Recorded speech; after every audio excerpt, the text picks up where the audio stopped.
ఇప్పుడు రాబోయేది శ్రావణ మాసం కాబట్టి మనం ఎన్నో పూజలు అమ్మవార్లకి పూజలు చేసుకుంటాము కాబట్టి వరలక్ష్మీదేవి, మంగళగౌరి, అష్టలక్ష్ములు అంటూ మనం ఎన్నో పూజలు శ్రావణ మాసంలో చేసుకుంటాం. పూజకు కావాల్సిన ఐటమ్స్ అన్నీ నేను చూపిస్తా. పసుపు, కుంకుమ, గంధం, అక్షింతలు, ఆవు నెయ్యి, నువ్వుల నూనె, ఒత్తులు, సన్న ఒత్తులు తీసుకోవాలి, కర్పూర బిళ్ళలు, పత్తితో దారం, పూలు,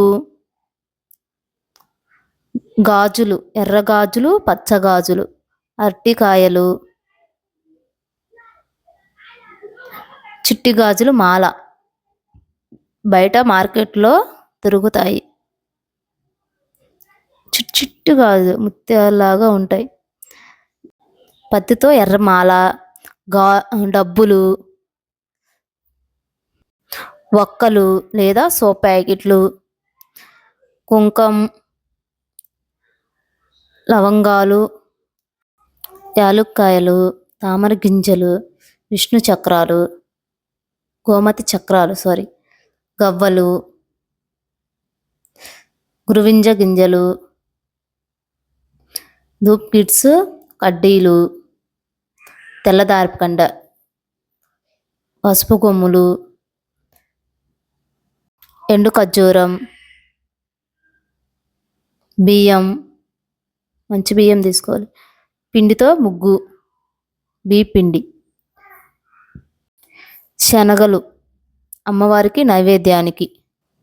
పూజకు కావాల్సినవి కుందులు, రాగి చెంబు, హారతిచ్చే గెంటె, కుంకుమ భరణ, పైదలు, రాగి చెంబు, హారతపళ్ళెం అని తీసుకోవాలి. దుర్గమ్మ తల్లి ఫోటో అండ్ అమ్మవారి కింద లక్ష్మీదేవి ఉంది కాబట్టి నేను దుర్గమ్మ తల్లి ఫోటో తీసుకున్నాను.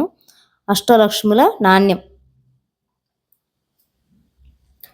నా దగ్గర ఉంది కాబట్టి నేను పూజలో పెట్టుకుంటున్నాను. మీ దగ్గర ఉంటే పెట్టుకోండి. లక్ష్మీదేవి బొమ్మ, గాజులు మాల, అమ్మకు సేర, అద్దం, దువ్వాన, చిలకంకాయ, కాటుకాయ, గోల్రంగు, కోను, పౌడరు అంటూ అమ్మవారికి అలంకరణ కోసం పెట్టిన వస్తువులు, జాకెట్ ముక్క, ఇవన్నీ పూజకు కావాల్సిన ఐటమ్స్. లాస్ట్లో ఒక టిక్కు మర్చిపోయాను.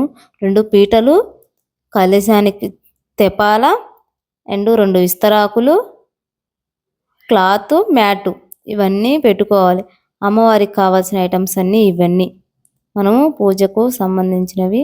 పూజ కంటే ముందుగానే 2 రోజులు ముందుగానే తెచ్చుకొని ఇంట్లో పెట్టుకోండి.